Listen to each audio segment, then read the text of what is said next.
So I just want to start off here saying that just shortly after we finished recording this podcast, we learned about the untimely death of Ottawa Senators owner Eugene Melnyk, who passed away at the age of 62 after battling after a long battle with an illness that he fought with determination and courage, said by the team statement.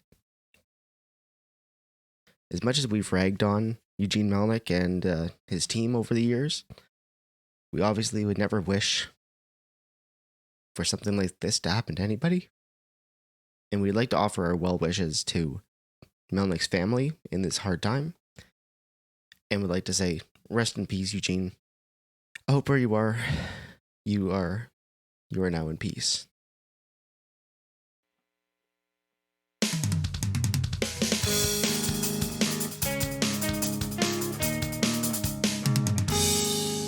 Welcome back to Leafs fans in hostile lands.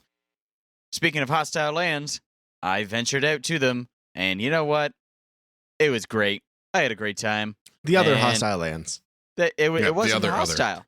There was no real hostility whatsoever. Let me tell you, when you've got about a quarter of the building on your side, you feel a little safer. It did feel pretty good. And then at least around me in my immediate vicinity, talking about the Saturday game against the Habs, in my immediate vicinity, there was like a dozen other Leaf fans. I'm like, okay, this is fine. This is fine.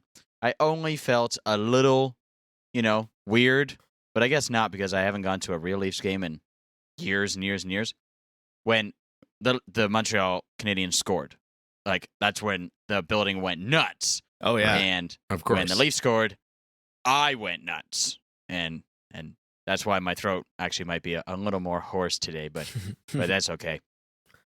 But it was a good time. Everyone should go to a Leafs Habs game in Montreal. Montreal is a sweet city, right? Oh, yeah, absolutely. I had some really good times in Montreal. I had my bachelor party there. Oh, nice. So, yeah, it was a good time. But I've been to one Montreal game in Montreal, and you're right, it's kind of unmatched. What was the mix of Leafs fans to Montreal fans in jerseys when you were there? Because what I'm referencing is when you're in Ottawa, obviously it's a very tight mix. You get a lot of blue jerseys. Yeah. Well, it was tough to tell because anything dark, like you're looking around the stadium, anything dark and you're like, oh, that must be a Leafs fan because it's not red. So it seemed 50-50, but my guess it was more like 25% Leafs fans or 33% Leafs fans, something like that. Hey, not bad. But, walking down the street, there was there were lots and lots of Leaf fans. It was no problem. I walked outside the hotel and they're like, all right, go Leafs go. And I'm like, yeah, go Leafs go. So lots of camaraderie there. Craig, did you have a different experience when you went?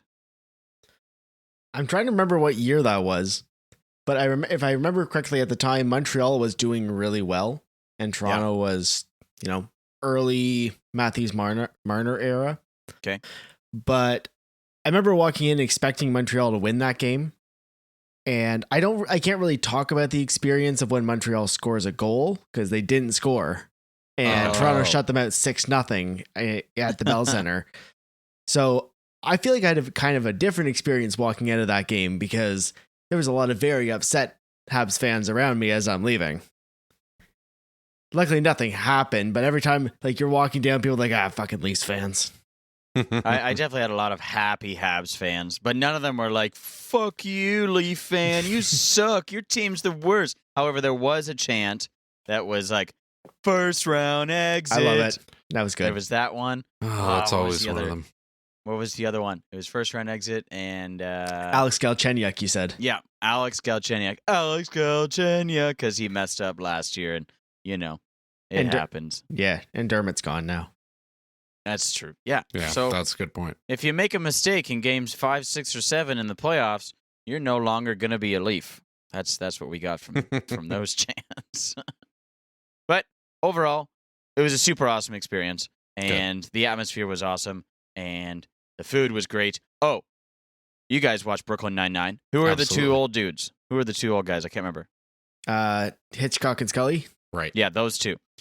There's obviously some places where you can get just beer, and then there's like bars where you can get more different alcohol drinks, and they'll mix you stuff.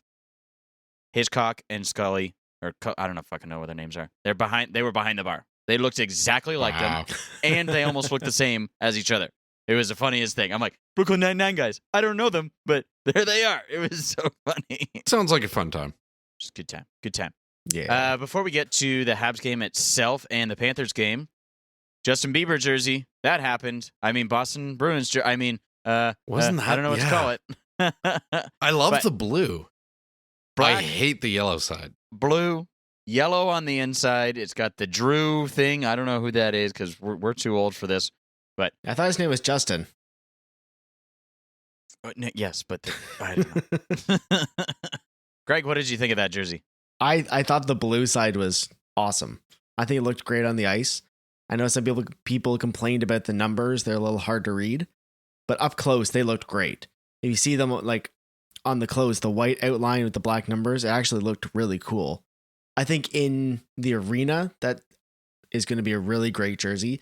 And apparently they're going to wear it again. It is now just their third jersey. But I think on the broadcast, yeah, it did get lost a little bit. I didn't love the yellow side. I thought it's a hockey jersey. It looks like a little happy maple leaf with a smiley face. Didn't love it. I kind of wanted something a little more, not aggressive, but ominous if you're going to go against a team, which I love the blue side because that's kind of what it is. You feel like you're in armor or something like that when you see that. So I really enjoyed that. I'm in the camp that the letters or the numbers in the back were hard to read. Then I realized I was watching it on my phone, and I was like, okay, so I put it on the TV, and it was a little bit easier. But the contrast, still weren't great. Yeah, the contrast for an old guy like me, it's a little bit tougher. I did like that Matthews came out in the flipped over jersey when he got his first star that night. Yeah. Oh, cool! I didn't see he that. was wearing that side when he came out. I thought it actually looked pretty good. Just weird that it had weird, no blue. Yes, but if you take away the Boston part, it looked pretty cool. Yeah. I think I'm gonna get one. Like I don't have a jersey that uses the new logo. Mine's still the old one, like pre-Matthews, and I think I want one. And they're not, they're up there, but they're not super duper expensive. I'm not gonna get the mega authentic $300 one, but if I can find one before they're done, I think I want that jersey. I'm pretty sure they're still available. I will too. They are still available. But I don't know who to get. Because I don't think I'm going to get this one custom. I think I'll get a player because it's a little bit cheaper to get a player. Do I get or just get a blank? Tavares, Matthews, or Marner? Oh, I would go with I'd go Marner. Yeah. I mean, I have a Marner jersey. That's the one I chose Marner. I love Matthews, but I don't know. There's just something about Marner that really drew me to him earlier in his career and still now. So I went with him. I'm leaning Matthews because I think he'll be there longer than both of them. Because Tavares is old. But who do you love now? Because you're still going to love them when they're not a Leaf. Yeah, but... Like, look at all the Doug Gilmour jerseys and all the Wendell Clarks. Like, and they left at some point. And even if he does move on, he's a status player. Like, everybody will know who he is.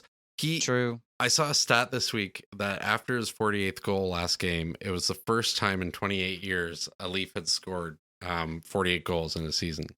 So, like, he's up there. Everyone will know his name, and there's no harm in getting Matthews. Okay, I'll probably get Matthews. Or get Giordano because that was his first game. Oh, yeah. Could be. Gio. Yeah, good point. I do want to get the Nurse 13. I like putting my own name on there because I'm always going to be a Leafs fan unless, I want to have some semblance of peace in my life. Or you wait and put your baby's name on the back. Not a bad idea. I guess. Jack Campbell. Jack Campbell Nurse. I'm trying to get Jack Campbell Nurse, but it's probably not going to be the Campbell. It might be the Jack part. We're really leaning towards Jack. But let's get to some more hockey, at least some Leafs hockey. Leafs played back-to-back Habs and then the Panthers, and the Panthers were also on a back-to-back, so that's kind of cool. Obviously, very, very different outcomes. In fact, almost like flipped scores. Yeah. Leafs lose 4-2 to the Montreal Canadiens, and it really didn't seem like it was a great effort other than that Jake Allen stood on his head and put up 51 saves or something. That was kind of cool to see live, but wasn't so great to see that that the Habs scored more goals on significantly less shots. By the Panthers game, we came out running. It was, 5-2 by the end, and all those goals were super, super awesome. They really, really played them well, and they kind of just played into our usual segment of the Leafs can't play shitty teams, and they play really well against good teams. Amen. Which, I don't know. Is this a good thing or is it a bad thing? Because playoff is just going to be the good teams, and if they play well against them, this is fine. I don't want to talk about good and bad. I just want to talk about the differences between these games. And you can't really say tired for any of this stuff because they played better in the second game. And I don't think the Panthers looked tired, really. So, Dan, if you can recall, what are some of the differences between these two games, either offensively, defensively, or you can take the easy one and go in goal? Oh, I mean, I will mention in goal, but only to say that I rewatched the highlights, and Källgren didn't look terrible. There was maybe one that I think the fourth goal from Montreal. I think that, or if that was an empty net. I can't remember. Okay, so third goal. I blame him for the fourth goal for sure. Yeah, third goal was one he could have saved, but he looked pretty good in it. I'm not upset about that. But Montreal was clearly in control of that whole game. Even though the Leafs had more shots, they weren't quality shots, obviously. Allen did extremely well. But Montreal just felt, they had the atmosphere in the stadium, as Kyle was saying, but they just felt like they were dominating the Leafs the whole time. I never felt like the Leafs really got momentum going in their favor. Even after the Matthews goal, Montreal came back so quickly that the air was kind of deflated from them. So they got a lot of shots. They had a lot of beautiful offensive chances. I don't think that was the problem. And defensively, I didn't really see anything that I hated too much. We took a couple penalties that I think were dumb, but, it's Montreal. They're going to call penalties too. So I'm not unhappy, but I think certainly in Montreal, we were dominated, whereas compared to Florida, we did most of the dominating, which was nice to see. Was that more offensively or defensively? In Florida, I think it was... I'm going to say both again. I think we played really well offensively.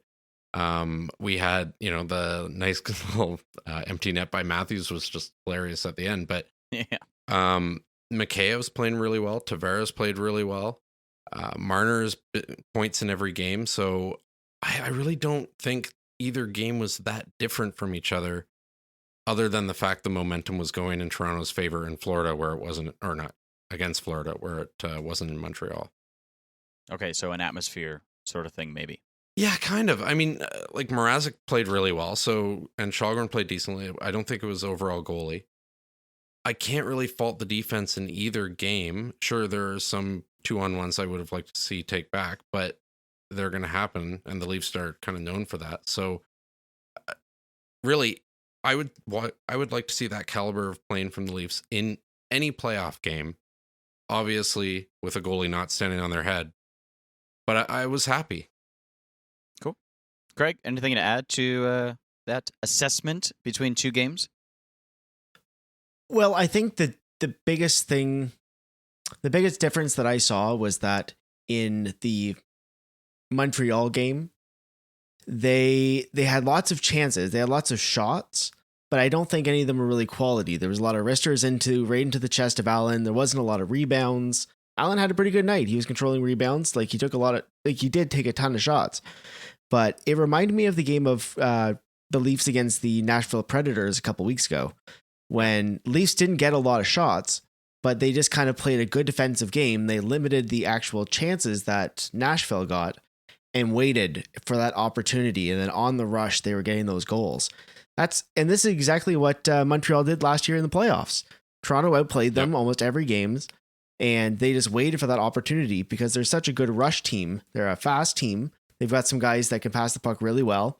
They get off on a 2-on-1 and they expose the weaknesses in our goaltending. I can't really blame Källgren. It's only his fifth game maybe. Something like that. I can't blame him for letting a couple 2-on-1s go in. A 3-on-1 on that last goal. Yeah, that was dirty. But it seems like when they were playing Florida, they seem to work a little bit harder. I think they learned a couple things from the last game. Like Marner on that one power play goal. He didn't wrist it at the net. He took a slap shot as hard as he could and tried to get some sort of rebound, knowing that Johnny was there and going to be able to get it in. And maybe just the bounces went their way a little bit more in the Florida game. But it seemed like they didn't seem to work for it, especially in front of the net in the Montreal game. Kyle, yep. Do you think there's a difference in playing a team that you could potentially face in the playoffs and a team where well, last year obviously didn't go very well for the Toronto and Montreal, but they're not going anywhere this year. Do you think that could have participated in what was going on? Well, mentally, for sure. Like, this team is, when we're talking about Florida, it's a preview of what is potentially to come. If Florida were to drop down a second and Toronto's third, that's a first round series. What are we dealing with? Maybe they put a little bit more effort into researching that stuff. So even just the pregame stuff. Whereas Montreal, even though it is 2 points, potentially even 4 points because they're in the same division, it's, we should beat these guys. They just shipped off three of their best players. They're going to be like nothing. And it's just a mental game at that point. Yeah. However, I think if it was flipped, Florida first and then Montreal, we may have had a different outcome.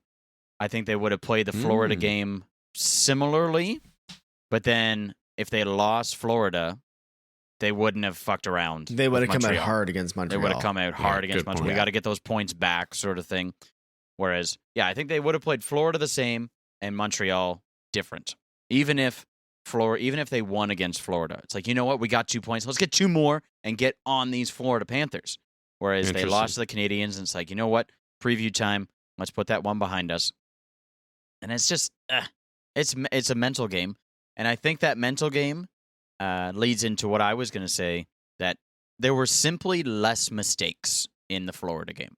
There were just mistakes in the Canadians game, and it shows by the shot count, and it showed, at least when I was watching the game, that when the Leafs made a mistake, Montreal capitalized. Yeah. When the Leafs made a mistake, Florida also capitalized, but there were just less mistakes. So, well, that's it's a game of inches, and especially at this high level, that's all it is. It's just mistakes. Like, you can do some crazy Connor McDavid stuff, but he's like the only one. Everything else is that tiny little error that the third line player made, or the second line Nylander made, or the weird defenseman made. Second line Nylander. And you're done. You're toast with a goal. Now, are they mistakes, or are they the demons that Paul McLean was talking about? Are they the thoughts creeping into their head, making them make those mistakes in those games? Because they don't make the mistakes against Florida or Tampa because they don't have the demons against them. But it's Ottawa, it's Montreal, it's Boston. I don't see why not. Mental game. We'll find out about Boston tomorrow. Yeah, that's going to be really interesting. Boston, it's been a couple years since we've played them.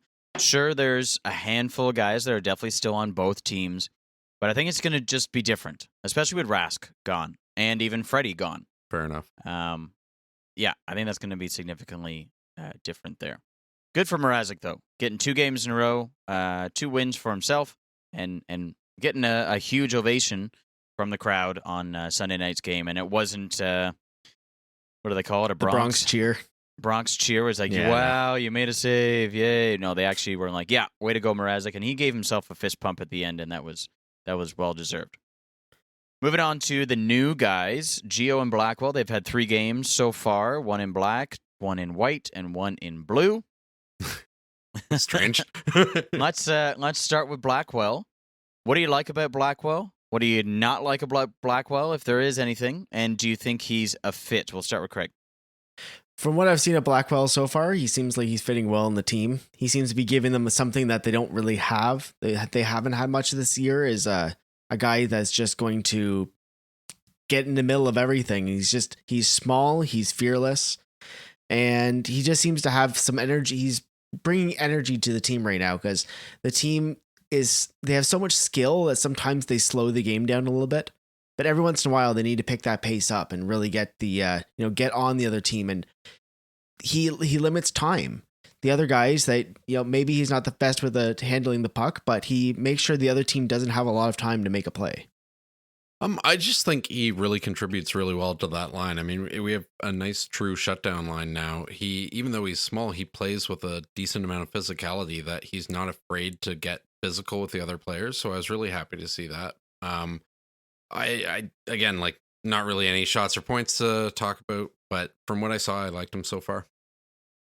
I think he's going to be really good with some of the young guys that they hope to bring up. Now, Matthew Nyes is doing well with the University of Massachusetts. I think they're into the Frozen Four or whatever that is. Oh, geez. But Abrazizi, he, at least I'm seeing on Cap Friendly, has been called up to the NHL. He signed that 3-year deal, like entry-level deal. So I don't see why he wouldn't get into a couple games before the playoffs, a trial run, see how he's doing. So I can see Blackwell working well with him in a fourth line role, a little bit sheltered, but Blackwell is going to be all over the place and not so much running the play, but getting the puck to Abrazizi so that he can show off a little bit more. So that'll be nice for that to happen. Giordano, Dan, what are you seeing? Likes, dislikes? I mean, I'm seeing a lot more comfort in our defense overall. I think he's given the overall defense a bit of a boost, and he's a veteran player. He knows what he's doing. He made some really beautiful takeaways. He stopped some rushes that could have been that weren't. It was the big one. That's the big one. So many rushes stopped by him. And that's the problem the Leafs have been having. We've been talking about it, the 2-on-1s, the 3-on-1s. And so and he plays great hockey. He took a couple penalties, at least one, maybe two, I think. But he's defense. He's going to trip up a few guys. I think he's a really great addition to the team. I liked his first shot on the Leafs was basically just a flutter into the logo, but we don't have him to shoot. So I'm really happy with what he's bringing so far. I think the biggest thing he's bringing to the team is just bumping everybody down a little bit farther. And I think in the playoffs, we are going to be seeing 21, 22 minutes of Brody Gio on the ice. I think they're going to be our shutdown pair. It's going to slide Riley down into nothing but offensive minutes, and it's going to bring Muzzin down to just go and fucking kill that guy minutes. I think. Why do you think they haven't done it yet? There's some injuries right now, and there's no reason to overplay them yet. Okay. Right now, you can balance out the lines, get through the season, but when the games come down to it, this is really going to matter, and we need a shutdown. We're just going to see those two guys on the ice. We might see them 30 minutes a game. I would not be surprised. And then Riley's a forward, basically. Essentially, well, he's look just at him against Florida. Power play guy. Just beside the net. Yeah, switch him off on the in the offensive zone when you've got some zone time. Get him out there, and you basically got a power play with an extra forward. So, Craig, why don't you expand on that and give us a full set of D pairings after Muzzin and Sandin come back from injury? They did this on the broadcast, I think it was on Sunday, and I'm just wondering what you guys think. So, our options, of course, and I tried not to put this in order, but it kind of is: Riley Brody, Muzzin Hall, Gio, Lyubushkin, Sandin, and Liljegren. So 8 solid options. Like, Dermott didn't really have a fit if everybody's healthy. He would have been, definitely number 9. Mm-hmm. So, Craig, start us off. Who do you think the top 6 are if everybody's healthy going into the playoffs? Geez, the problem is that we have too many left side defensemen, too many good left side defensemen. Yeah. And Liljegren is playing too well to come out. Like, that's a good problem to have. That's a very good problem to have. Great problem. I think it really comes down to Sandin and how he's going to be able to play on the right side. He's shown that he can play the right side, but he hasn't been the strongest at it. Mm-hmm. If it's third pair with Muzzin, I'm thinking he can make it work. But if we saw something like Riley, Lyubushkin, Gio, Brody, Muzzin, Liljegren, Sandin, either one, probably Sandin, but plays natural. And then Hall and Liljegren would come out in that scenario. But if Sandin doesn't show that he can be comfortable on the right side, then I think we'll see Liljegren in. But I think either way, Hall is the odd man out. Okay. Dan, what do you think? Yeah, no, I absolutely agree. So I missed it on the broadcast. I'm not sure what they said, but I kind of pretty much agree with Craig. So I would have Riley and Lyubushkin, and for very much the same reasons as Craig, is Bush is playing really well right now, and he's playing well with Riley, and I don't know if I'd want to break that up. And then as second line to start, I would have Muzzin Sandin. And then I would have Gio and Brody on the third line, but probably moving Gio and Brody up, assuming things go as they used to. So our 30-minute third pairing. Love it. Exactly. But again, like I'm gonna sit Liljegren and Hall the same pretty much as Craig. So I think we're on the same page. So the broadcast, both of them, because it was burning questions. I can't remember exactly who it was. They both sat Sandin and Liljegren. They were the 7-8 guys. And okay. I believe it was Riley, Lyubushkin, Muzzin, Hall, and then Gio and Brody. Or the other option was Riley, Brody, because they obviously work well together. Muzzin, Hall, and then Gio, Lyubushkin. And then the young guys got pushed down to 7-8. The only thing I would change is I would have Liljegren in there. So it would be a mildly balanced lineup. Riley, Lyubushkin, Muzzin, Liljegren maybe, and then Gio and Brody. I think that'd be cool. And Muzzin, it takes away the shutdown minutes, and he can just shelter Liljegren a little bit, kind of like Gio is doing right now. So I really like the Gio Brody pairing as well. But interesting that Sandin, at least on the broadcast and with mine, didn't get the call. And I think it comes down to what you said, Craig, that it's the right side there. Uh-oh. Are we frozen? We might be losing Kyle. It was nice knowing him. What was your question, Craig, while we wait for Kyle to figure out his... how many seasons has Lyubushkin played? Yep. Are you there, Kyle? Let me look. Bush has played 5. This is his 5th. Okay, that was me. All right. Well, I finished my thought, so it's recorded. Okay. So, that's fine. Good to go there. I don't know what you had just finished saying there, Kyle. Sorry. But so we were just saying Lyubushkin's been playing for 5 seasons now. I think maybe they're just going with experience over anything else. Lyubushkin is a few years older than the rest of them. He's shown that he's brought something to the team that the other 2 guys don't seem to bring in the same way with his physicality.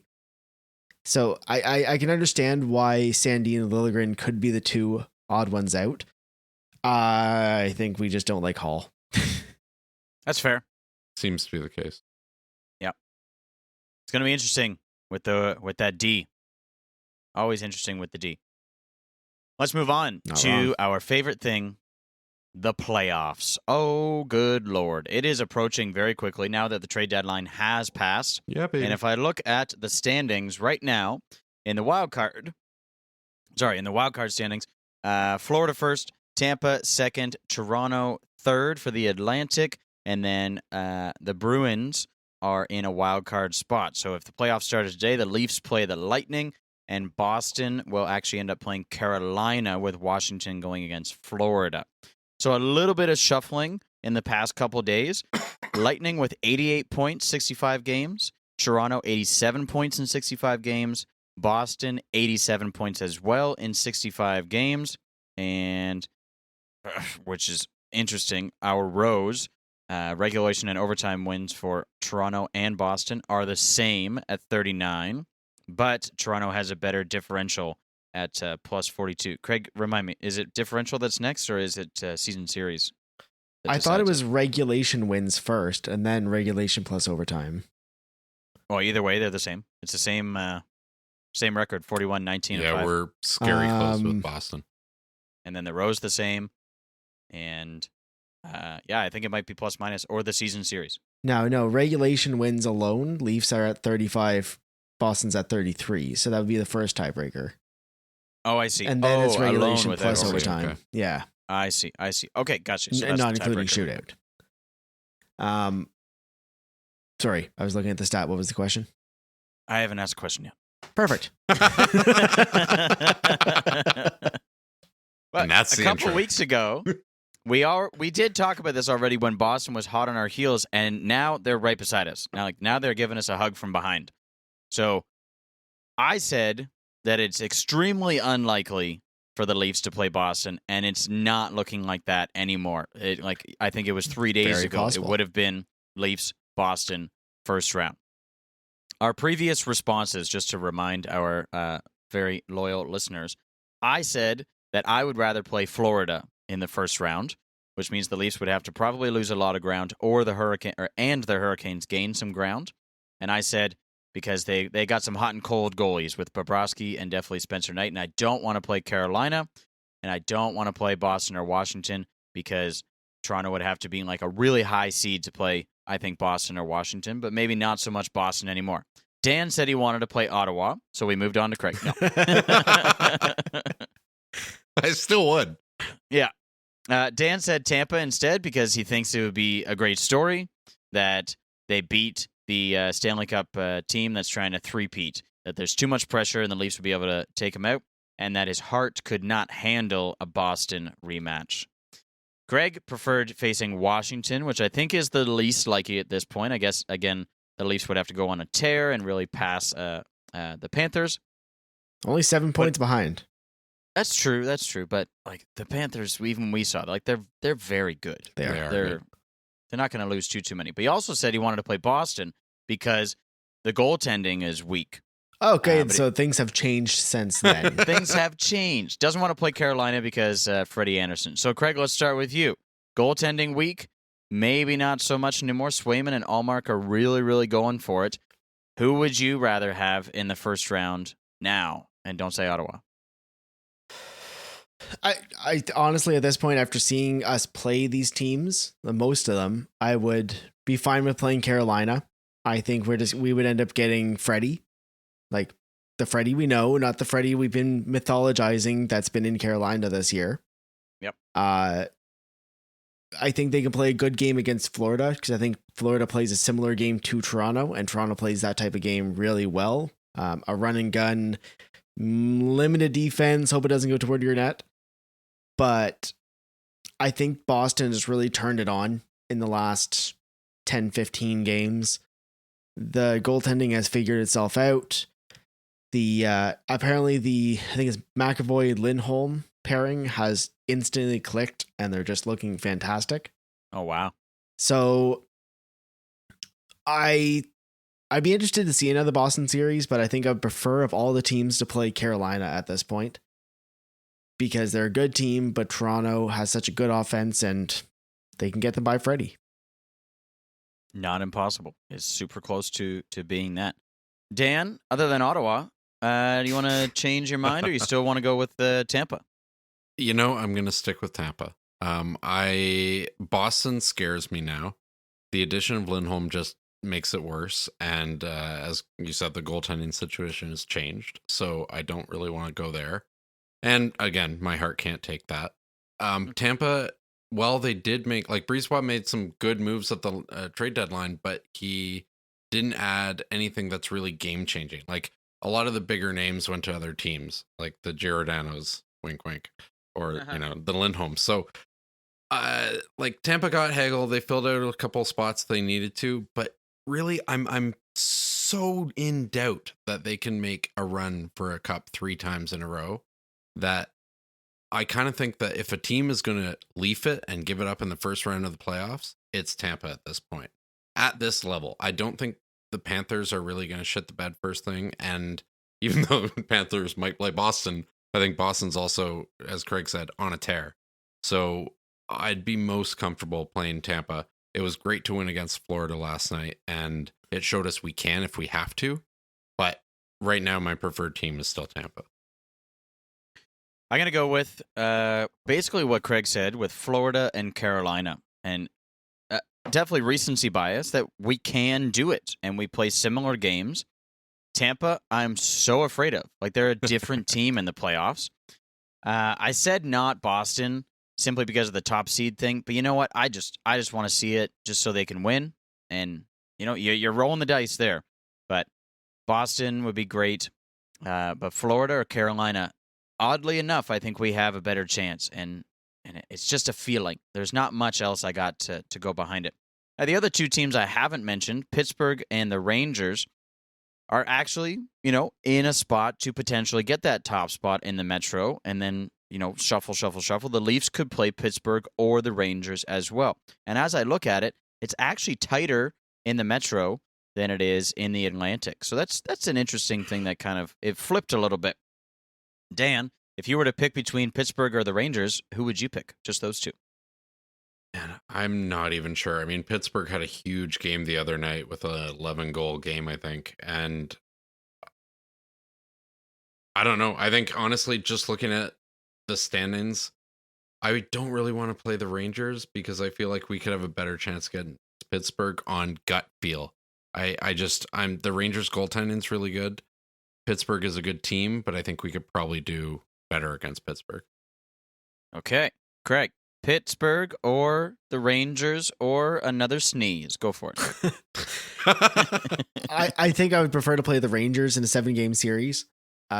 They've got good goaltending, but I think the Leafs have such good offense that they can get by that. The rest of the team is pretty good. Like they're no slouches, but I think a lot of their game rests on their goaltending, which is the exact opposite of the Leafs.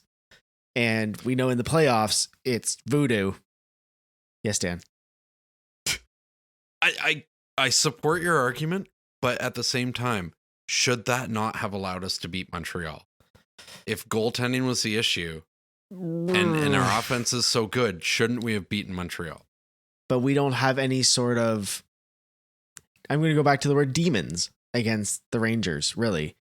I think there was just so much pressure riding on the Leafs last year because of just, this is the year, this is the team you have to beat. Look at the history around it. Look at everything. Everybody was watching that series. And I think it might have just been, I feel like it was too much for them last year. But they seem like a different team mentally this year. And they don't have the demons against a team like that, like the Rangers. But then again, and I don't think I'm ever going to bet against Crosby. Honestly, like, if there's one guy that's just going to be able to turn around a series more than Carey Price, it's Sidney Crosby. Fair point. I'm stuck. I'm so stuck. But I 100% agree with Craig in terms of the demons. And I think just playing a Metro team in general would be way better than playing anyone in the Atlantic. Like there's no demons with the Panthers or the Lightning. Yeah. But the Lightning have won 2 cups in a row, and the Panthers are having their best season probably of all time. And they've got Joe Thornton. And they've got Jumbo, who didn't play the other night. But I'm down with that. I think Pittsburgh, because I'm afraid of Shesterkin. Totally afraid of that guy. Me too. Don't want to get priced. 936 save percentage or something like that. Last I saw. So actually, I'm going to throw in our bet now. So let's make a bet. And the bet for this week, by the way, Craig just won a triple bet. I think from 2 weeks ago, because we carried over how many goals do we score against Montreal from the last time, and we all lost because we scored like none. How many goals in the Arizona game? We had a tie-ish between 10 and 8 because they scored 9. And then Craig won with how many Matthews points against Nashville on his game after the suspension, and he got 2. So he got a total of $15 from that. So that's big difference. I totally messed up the math there. So big time. But that's good for Craig. This week's bet, what is the order of the top 4 of the Atlantic Division before our next podcast? And to our listeners, our next podcast is going to be next Wednesday. So I believe there's 5 Leaf games within that time, which is really, really fun.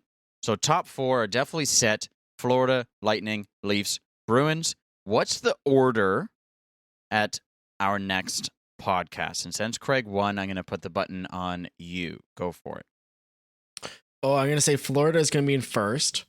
I'm looking at each of their schedules coming up. They play Montreal, Chicago, the Devils, the Sabres, and possibly the Leafs. So I'm going to say they're probably going to win 4 of those 5. Okay. It's going to be, I'm going to say Tampa, Toronto, Boston. Okay, so nothing changing. Oh, is that where we're at right now? Every minute, every time you look, every different site, it's something different right now. Yeah, that's where we are now. Dan, go for it. So I'm going to go Florida. Same with Craig. No surprise there. Boston, because they're on a tear and they play New Jersey and Columbus and a whole bunch of teams that, they're probably going to crush. Yep. And then the Leafs, because we play Winnipeg and Boston, which I'm kind of worried about Boston, but then we play Florida and Tampa. So I'd love to give them all those games, but I don't think I can. And then I'm going to put Tampa at the end because we're going to beat them and Boston's going to crush them and everyone's going to crush them. Cool. I will mix it up further. I'll say Florida first, but Toronto second. I'm going to put a little more faith, get some good energy out there. Then Tampa, then Boston. So just a minor flip, just Tampa and Toronto. So we'll look at the standings for our next podcast and see who wins this bet. And it doesn't seem like there would be a push unless there's obviously a couple permutations that we didn't pick, so we would push then. We're going to try out a new segment tonight. Basically like the quiz on SportsCenter when you're watching TSN. Can't remember the theme right now. But, Craig, you want to run us through a fun little quick questions quiz? Quick. How many words do you have for Q? Okay, so, yeah, quick answers. Try to keep it under, 30 seconds or so. Okay, so. I love how Craig is running this because he cannot keep it under 30 seconds. No, exactly, yeah. That's a good point. You guys can do it. I just have to read the thing off the page. Okay, so which traded player from the trade deadline will make the biggest impact on their new team? Claude Giroux in Florida, Mark Giordano in Toronto, Marc-Andre Fleury in Minnesota, or Lindholm in Boston? Okay, so I'm going to go with Fleury on this one because I think they've been playing extremely well up into this game that they played with Fleury. So they have now 6 wins in a row, as Kyle said. But they're also 8-1-1 in their last 10. So they didn't need him, but now they have him. And they had, if memory serves, a bad start to the season. And I think it's going to make a bigger impact than adding Giroux to Florida, who's already doing well, or something like that. Or, Giordano to Toronto, who's already doing well. Yeah. I am, in fact, going to go with Mark Giordano. I think he's adding that patience and that flexibility and just settling everything down on the defense, and like we mentioned before, pushing players down into roles that they are better suited. I don't think Giroux's doing quite so well in Florida as of yet. Fleury, I don't think really matters because Talbot is on a tear, and I don't care about Boston. And I will agree with Kyle for all the reasons. I think that Giordano is going to make a big impact with the Leafs, and a lot of those other guys are coming into teams that are already playing well, but Giordano is going to make a big difference with these Maple Leafs. Okay, so we kind of covered this in one of the earlier segments, but which team do you think is most likely to surprise in the playoffs this year? The New York Rangers, the Carolina Hurricanes, the Minnesota Wild, or the Los Angeles Kings, who have sneaky been in second place in the Pacific right now? I'm a little torn. My surprise for the Kings is that they make it, so that one's not... exciting. So I'm going to go with the Minnesota Wild. They win a round, at least. If they were to start today, they would face Nashville. Another option would be St. Louis. I think they take a round, and they put on a good show. Usually Minnesota, whether they win a round or not, it's kind of boring hockey, or at least it was the last time they were in the playoffs. So I think they win, and I think it's exciting. Yeah, I'm sorry. I'm actually going to be boring and go with Fleury again because I think the Fleury-Talbot combo is just too good with a team that's already doing well. And I think Minnesota might have a chance to actually go deep in the playoffs, provided they get past first, second round. I'm going to go make it this unanimous. I'm also going to say the Minnesota Wild. I think this is the year that they have to do something because as much as we said that it was the last dance with the Leafs this year, this really is for them because they're going to have a big cap hurt next season with those buyouts. I want to change mine. New York. They're going to take out Pittsburgh. Wait. Ooh, Okay. I like it. You heard it here first, folks. And you'd still rather play Pittsburgh then? Yes. Fair enough. Okay, so to finish it off for this round, who will win the Rocket Richard Trophy this season? Austin Matthews, Leon Draisaitl, Chris Kreider, or Alexander Ovechkin? Daniel. I have to go with Matthews. I mean, he's scoring goals in games where he has no business scoring goals, like the last game against Florida. So if he can keep going with this point or goal streak that he's been having in the last in this season, I think he has a great shot. You know, I don't know how well Edmonton's going to do for the remainder of the season. They had not a great game against Calgary the other night, so I hesitate to go with the others. Ovechkin's getting pretty old. He's getting up there, so I'm going to pick Matthews. Austin Matthews wins the Rocket Richard. He's the only one out of these four that I think has a bit of an ego for it. He wants it. He wants it hard. Draisaitl's really just playing to get into the playoffs at all. Kreider's having a crazy year, which is great for him. And Ovechkin, same idea, just really, really trying to get into the playoffs again to have another shot. Matthews wants it. He wants to be the premier scorer in this league. That's a good way to... Yeah, I like that, Kyle. It's a very good way to put it. I think at this point, Chris Kreider is just like a guy who's wandered into a carnival. It's just like, this seems fun. What am I doing here? It is fun for my fantasy. Oh, yes. Ooh, nice. Good pickup, Kyle. All right. That's all I've got for this segment. Okay, don't forget to answer the quiz as well online or comment that we are stupid. That is a good comment sometimes. Don't forget to follow on your favorite social media. Thank you so much for listening. We're hoping to potentially come back live with each other next week after that big 5-game little trip we have, and we'll be back later in the week. We're recording on the Wednesday, up hopefully on the Thursday. This was fun. It's always fun. Go Leafs, go! Go Leafs, go! Go Leafs, go!